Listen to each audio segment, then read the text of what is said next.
Hi friends, मैं हूं यशवर्धन और ये हजेला इस एकेडमी का यूट्यूब का प्लेटफॉर्म हजेलाज आईएएस। तो फ्रेंड्स, आज हम जिस मुद्दे पर चर्चा कर रहे हैं, तो कल सदन में काफ़ी चर्चा रही, यहाँ तक कि लोगों ने विधेयक की कॉपी फाड़ करके गृह मंत्री अमित शाह के सामने फेंका। तो क्या है वो, तो हम बात कर रहे हैं आज 130वां संविधान संशोधन विधेयक लाया गया है, हम लोग उस पर चर्चा कर रहे हैं। और सरकार ने कहा है कि वे भ्रष्टाचार के विरुद्ध जो प्रतिबद्धता है उसको वे पूरा करने की कोशिश कर रहे हैं।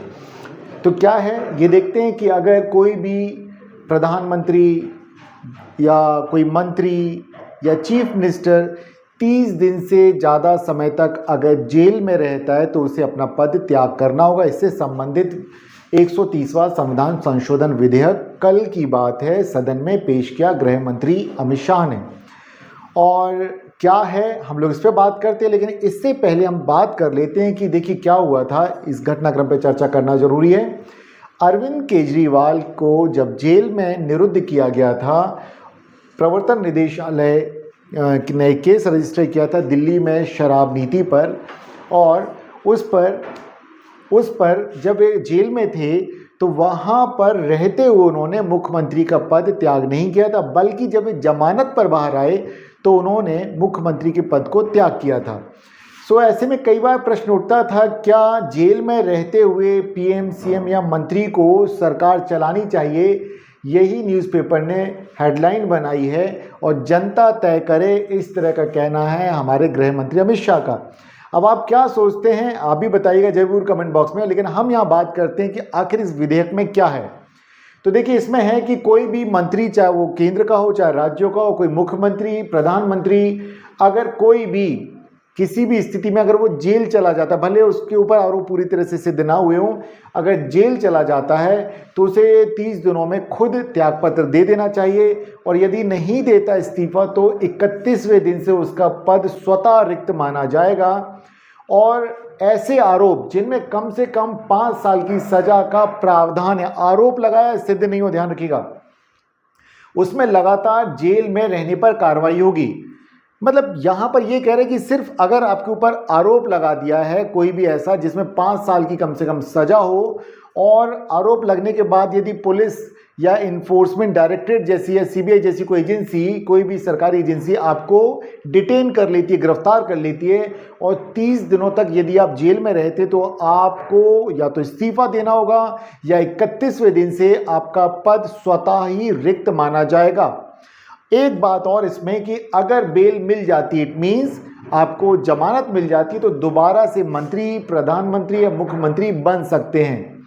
अब इसे पूरे देश में लागू किया जा रहा है, तो यहाँ पर कुछ कानूनों में परिवर्तन किया जा रहा है, जैसे केंद्र शासित प्रदेश अधिनियम 1963 और जम्मू एंड कश्मीर पुनर्गठन अधिनियम 2019 में भी संशोधन किए जाएंगे, तभी ये पूरे देश में लागू किया जाएगा। और अमित शाह बड़े ही कॉन्फिडेंस के साथ बोलते हैं कि भ्रष्टाचार के खिलाफ जो सरकार की प्रतिबद्धता है, हम उसको देखते हुए ये पास कर रहे हैं। हालांकि सीधी सी बात है, विपक्ष तो आरोप लगाएगा और आलोचना भी करेगा, और कांग्रेस तो कहती है संघीय ढांचे के विरुद्ध है, और इस तरह से आप किसी भी निर्वाचित मंत्री या प्रधानमंत्री या मुख्यमंत्री को आप जेल में डालने का तरीका निकाल रहे हैं। शाह ने कहा है कि अब ये विधेयक जब पास हो जाता है तो इसको क्या करना होगा, संयुक्त जो ज्वाइंट पार्लियामेंट्री कमेटी है उसके पास भेजा जाएगा। और कोई भी जो ज्वाइंट पार्लियामेंट्री कमेटी होती है उसमें लोकसभा के 21 सदस्य होते हैं और राज्यसभा के 10 सांसद होते हैं। इस तरह से कुल मिलाकर के 31 यहाँ मेंबर्स होंगे, और जो कि अब ये जो कब लाएंगे तो हम ये विंटर सेशन में देखेंगे, वहाँ पर इस रिपोर्ट को रखा जाएगा। अमित शाह ने एक बात पर और जोर दिया, कहते हैं हमने बिल्कुल विपरीत कार्य किया, जैसा इंदिरा गांधी के समय में 39th जो कॉन्स्टिट्यूशनल अमेंडमेंट लाया गया था, इसमें व्यवस्था की गई थी कि प्रधानमंत्री के विरुद्ध किसी भी तरह की कोई कानूनी कार्रवाई नहीं की जाएगी। जबकि वे कहते हैं, उन्होंने अपने सोशल मीडिया अकाउंट पर एक्स पर एक डाला था पोस्ट, इसमें कहा कि अब प्रधानमंत्री भी यदि भ्रष्टाचार करते हैं, उनके विरुद्ध भी अगर कोई आरोप लगता है, वे 30 दिन तक अगर जेल में रहते हैं तो उन्हें भी अपना पद रिक्त करना होगा। कहा तो उन्होंने बहुत कॉन्फिडेंस के साथ, बिल्कुल ईमानदारी के साथ। लेकिन ये आप जो विपक्ष है वो क्या कह रहा है उसे भी सुनिए, देन उसके बाद आप खुद ही निर्णय कर लीजिएगा, जो मुझे देख या सुन रहे हैं, कि ये कहाँ तक सही कहाँ तक गलत है। हम उस पर बातचीत बाद में करेंगे। तो चलिए अब ये देखते हैं क्या है। राहुल गांधी जो लोकसभा में विपक्ष के नेता हैं, वे क्या कहते हैं? वे कहते हैं कि हम उसी दौर में जा रहे हैं जब राजा मर्जी से किसी को भी हटा सकता था।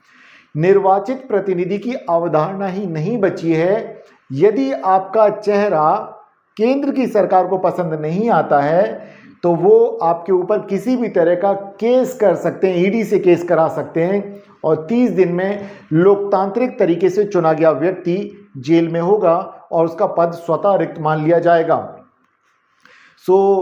वे एक और एग्जाम्पल देते हैं कि अगर यहाँ पर किसी व्यक्ति ने बोलने की कोशिश की, एग्जाम्पल के तौर पे वे कहते हैं पूर्व उपराष्ट्रपति धनखड़, तो उन्हें अपना पद त्याग करना पड़ा। वे एक और बात कहते हैं, यहाँ पे कांग्रेस के एक सांसद हैं अभिषेक मनु सिंघवी, कहते हैं कि यह बिल एक कांस्टेबल को भी सरकार बदलने की ताकत देता है। वे कहते हैं ये जनादेश का अपमान है।